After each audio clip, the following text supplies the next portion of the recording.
Good Easter Monday. I trust that you're enjoying the blessings of the Lord this day. I'm Gail Woods, the pastor of the Churches of God Holiness in Cayman-Brac. You know, every day the news is filled with stories about war, terrorism, crime, pollution, inequality, drug abuse, and oppression.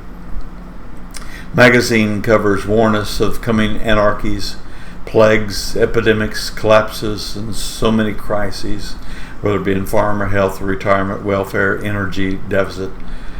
So much so that copywriters have had to escalate to the redundant phrase, serious crisis. Whether or not the world really is getting worse, the nature of the news will interact with the nature of our understanding to make us think that it is. Bad things can happen quickly, but good things aren't built in a day, and as they unfold, they'll be out of sync with the news cycle. The peace researcher John Galton pointed out that if a newspaper came out once every 50 years, it would not report half a century of celebrity gossip and political scandals. It would report momentous global changes such as the increase of life expectancy. Plane crashes always make the news, but car crashes, which kill far more people, almost never do. Not surprisingly, many people have a fear of flying, but almost no one has a fear of driving. People rank tornadoes, which kill 50 Americans a year, as a more common cause of death than asthma, which actually kills more than 4,000 Americans a year, presumably because tornadoes make better television. Consumers of negative news, not surprisingly, become glum. A recent literature review cited misperception of risk, anxiety, lower mood levels, learned helplessness, contempt and hostility toward others, desensitization, and in some cases complete avoidance of the news. And they become fatalistic, saying things like, why should I vote? Or it's not going to help, or I could donate money, but there's just going to be another kid who's starving next week. It seems that negativism is the rule of society today. Many people think the worst, believe the worst, constantly talk about worst case scenarios, and in the middle of a pandemic, that's easy to do. Fear and face masks seem to be the new normal. But that shouldn't be the case for believers. Those who bear the name of Christ should walk as he walked, full of faith and confidence in the Father. The best example of this kind of overcoming attitude is found in Philippians chapter 4, verse 13, where the Apostle Paul wrote, I can do all things through Christ, which strengtheneth me. Hey. If anyone had a reason to be dominated by the flesh at that moment, it was Paul. Think of it. He was in a horrible prison, facing terrible circumstances. But rather than let his flesh dominate him with negativism, Paul used a number of powerful Greek words to declare that he had the upper hand over all the natural challenges that were around him, and that he could do anything through Christ who strengthened him. Although Paul was in a horrible predicament at the time he wrote the book of Philippians, he declared, I can do all things through Christ, which strengtheneth me.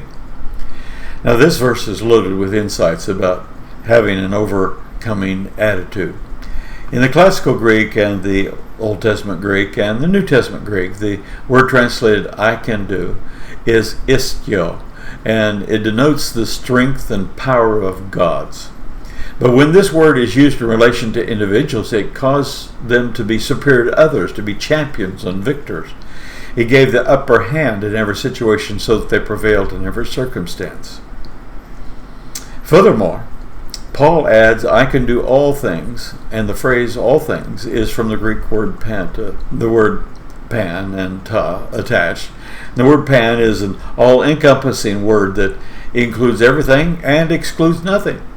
The word ta denotes even the smallest of things. And so when Paul uses the word panta, he is proclaiming that through Christ he has the upper hand over everything and nothing is excluded, including even the most minute details. An interpretive translation would read, I have the istio power operating in me, and it causes me to be superior, a champion, a victor. This istio gives me the upper hand in every situation I face and causes me to prevail in every circumstance. But Paul went on to say, I can do all things through Christ, which strengtheneth me. And literally it says, I can do all things through Christ who pours strength or pours power into me. The word strengthen, is a Greek word that is a translation of a compound word in dunamunte. And the word in, the first part of it, means into, such as in placing water in a vessel, and dunamis, from which dunamunte comes, means power. But more importantly is the note that dunamis depicted the forces of an entire army. We actually get our word dynamite from it. In fact, the Old Testament Septuagint, the word dunamis was primarily used as a picture of combined forces of complete military, of real power. And so when these words, in and dunamis, are compounded, the new word pictures the power of the whole army being deposited in a person. And making this even more significant is the fact that Paul used it in the present active participle, which means he was declaring this type of power was presently acting in him right then and would continue to express itself through him. It wouldn't stop, but it would continue. He was telling us that deposited in his spirit and at his disposal was the equivalent of an entire fighting army. And so the full verse could be interpreted like this.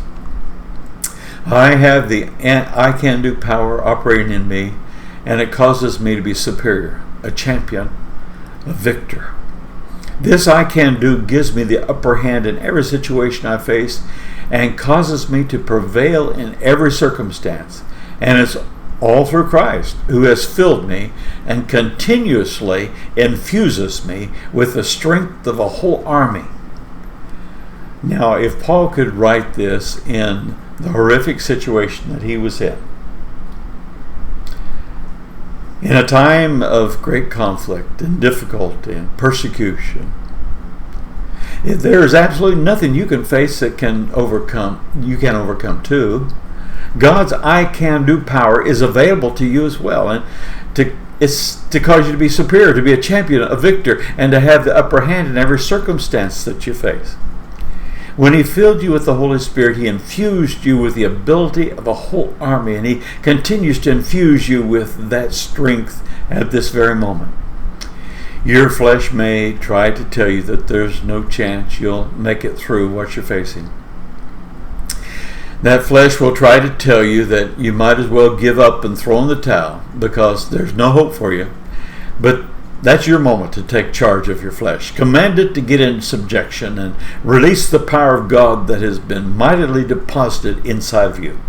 And soon you'll find a supernatural flow of divine power coming forth from the inner man that will give you the upper hand in every situation that you face yourself. And remember, it's because of Christ. It's through his strength. Rather than being dominated by your mind or your body or negative emotions, you'll find that you have become a mighty instrument in God's hands through whose his power can and will operate. Regardless of what you face, you'll have an overcoming attitude that prevails in every situation. Well, it's been so good to talk to you today, and I trust that you will remember that we always welcome you to join us in our services.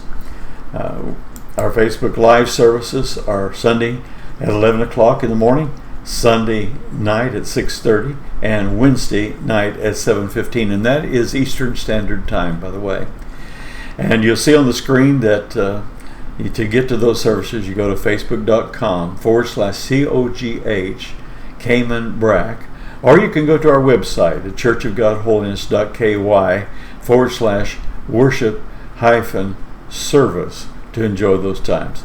God bless you and have a wonderful day as you serve the Lord.